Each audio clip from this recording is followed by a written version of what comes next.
Now I invite Professor Bettina Baumer, but before I invite her, I have an announcement to make.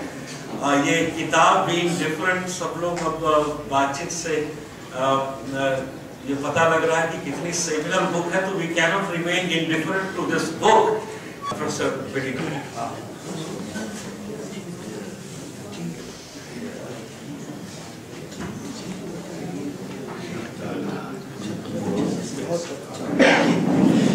Professor Rajiv, Malhotra, and friends. After the two previous speakers, and since the time has advanced, I think I can be brief, because many things have already been said. But maybe at the outset, I want to say, when we say turning the gaze, you know, you live for 40 years in America, and I live for 45 years in Banaras. So I am, so to say, I have been digested by the culture of Banaras. So the digestion is not only one-sided. It also happens in the other direction. And that's why my perspective is of a European, and I'm grateful to Oscar Pujol to have raised this question, that a lot of difference between the American and the European, and being digested by Indian culture, and that too not in Delhi or Mumbai, but in Banaras. So this is my starting point. Now, first of all, I must say that general total agreement with your intention, the intention of your book to reverse this one-sidedness. I fully agree, and I've been suffering from this perspective, one-sided and biased perspective on India from the side of Europe. I have no experience of America except a little time in Harvard, which is again very European in a way. I have been suffering from this, and I have been trying in my own way for the last 30 years, whenever I was lecturing in Europe, precisely to change that distortion and the distorted view of India, and these biases which people have, and the media have spread on this total uniform picture, what is India, what is Hinduism, and so on. So that was a very difficult job. In every lecture I had to struggle to present the Indian tradition in its true, as far as I can understand and experience, in its true form. So I fully agree with your intention. And I also, I must, from my personal experience, I was a lecturer in Sanskrit in Vienna University, and I had a good chance of a career in Indology and so on. But one thing threw me back to Banaras. We had a seminar on Patanjali Yoga Sutra with Vyasabhasya, and while reading the text, analyzing the text, the professor said, "This is primitive thinking." So once I read this sentence, I said, "This is not my place. I have to go back to India." See, this perspective on India, and you cannot convince them, because this is their, they have their point of view, and just as you have described in your book, which is so biased, and so my place is not in that kind of scholarship. So this is my background, and also because the kind of ideology we have, the texts without context. And for me, the context, I always say it's like swimming on dry land. You have the text, and you analyze the text, but you miss the context. And the context is that if you transplant the tree and you don't have the soil, then the tree doesn't, it will not survive. It doesn't have any life. So that's why experiencing, studying the text in the context is something which, for me, is very essential, and that's where I agree with you, your criticism of Western scholarship, which is biased by another kind of mentality and background. Now, what I find, I only want to complement a little bit what the two speakers before me have already expressed. The question of the dominance of history I have been working, and here I must say that Raymond Panika has worked in this direction since 45, 50 years, and precisely on the concepts of space, of time and history. And he has some very important contribution on the end of history and a totally different approach to time. And I have worked with him on a project in UNESCO, Cultures and Time, and the intention was precisely to show that the Western concept of time cannot be universalized. And that universalization is a disaster. And that's where we have the clash, even physical clashes, because that Western concept of time is just not, cannot be integrated. And that's why this book, Cultures and Time, by UNESCO, it was published in 1976 already. The intention was to present the Indian perspective on time and history.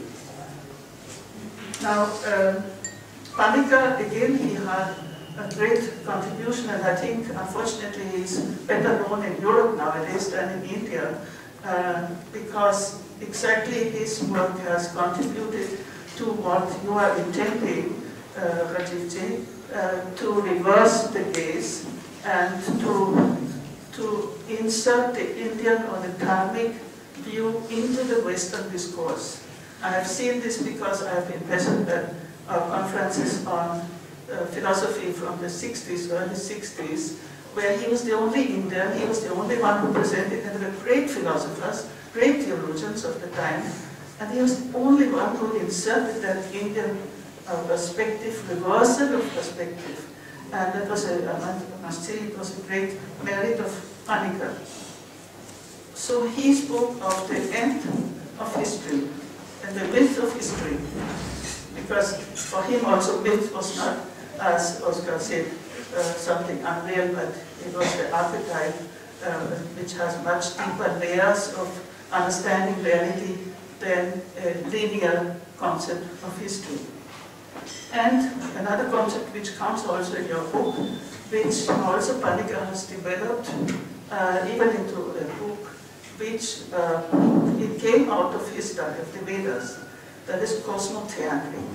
That means that the cosmic, the human and the divine, they have to be in total harmony, and not the one, as you have been speaking of, anthropocentrism. It's not the question of anthropocentrism or of cosmocentrism, but the cosmic, the human and the divine have to be in total, and that of course we have. What is the term? Cosmic? Cosmotheandric. Theos and Andos is man.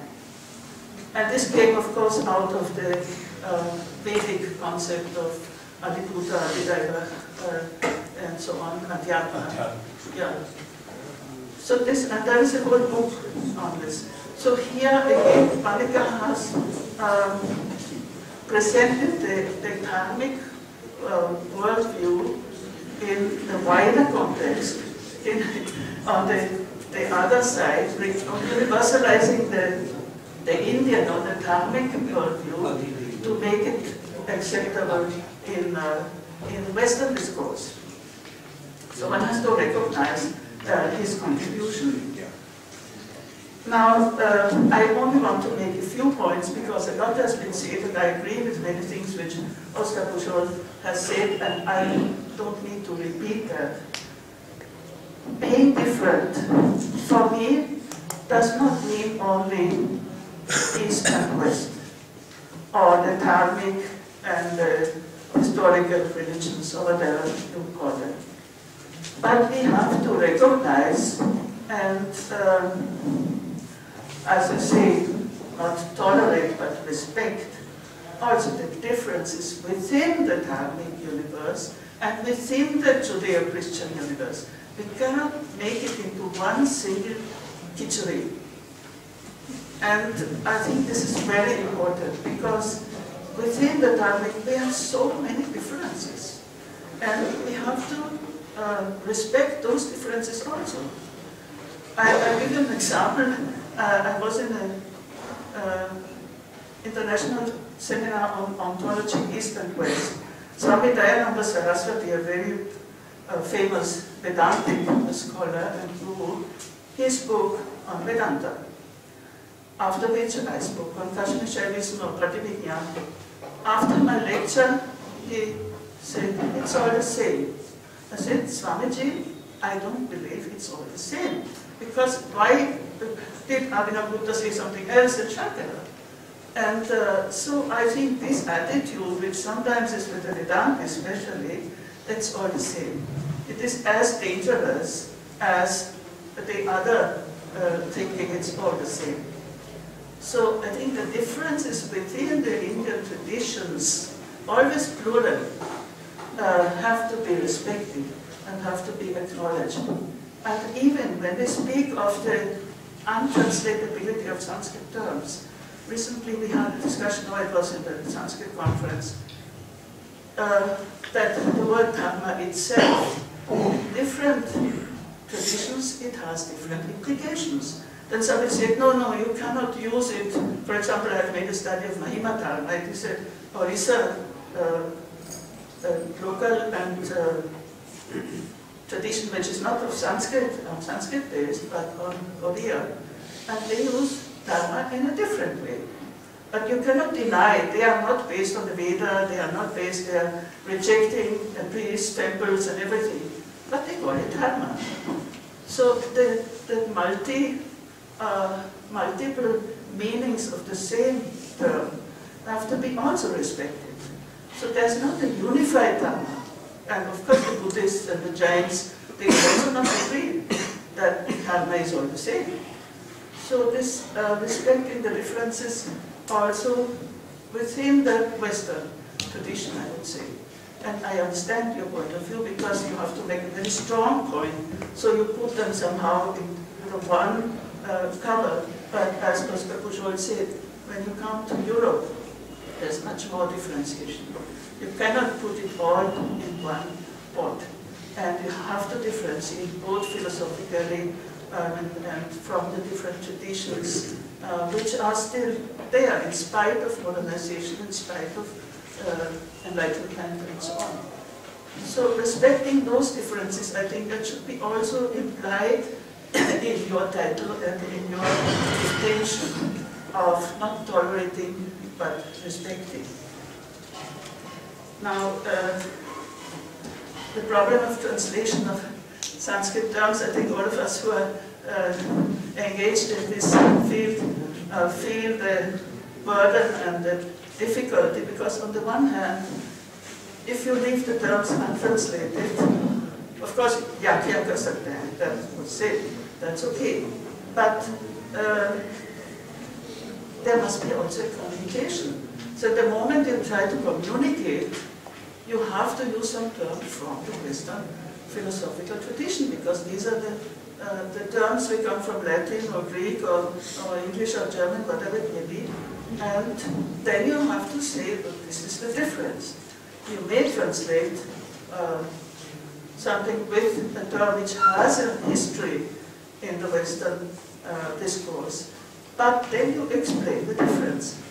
The danger, if you leave the terms untranslated, many Sanskrit terms have been integrated into European languages, like avatar, guru, and so on. But they have been distorted again. Their meaning has been distorted. If you read any French newspaper, the avatar of such and such, it means just the consequence. So that word avatar loses its whole deep meaning. So just retaining the words in the European language, it does not also help. And Bill Gates is the software guru. Okay, but if you believe in the Indian tradition and the word guru has such a deep meaning, and then you feel disturbed by applying it to people who are making business. So many words have been incorporated into the European languages, but that is not a satisfactory solution to my mind. Although I use them, of course, but it is a problem which we are constantly struggling with, we who are translators from Sanskrit, and it's not a simple solution. Now, I'm not going more into your book, which the other speakers have done, but I want to express also, when we speak of the Dharmic world, the Dharmic discourse, the Dharmic tradition, my concern is more, where are the young people who continue the tradition in the same deep way as we had those great pundits? You know, I've been in Banaras, there were great pundits like Bobinath Kaviraj and great people, but where are they now? And if India is able to produce a young generation of scholars and practitioners of these Dharmic traditions, they will be strong enough to withstand any Western universalism. I am absolutely sure. But they must have that self-confidence that, yes, we can stand on our own. And at the same time, not close, because ghetto mentality also does not help. So that openness, and at the same time being very strong in your own tradition. And I think that is the need of the hour. And if that happens, then your purpose will be fulfilled, because that tradition cannot be overthrown by any Western aggression or imperialism or anything.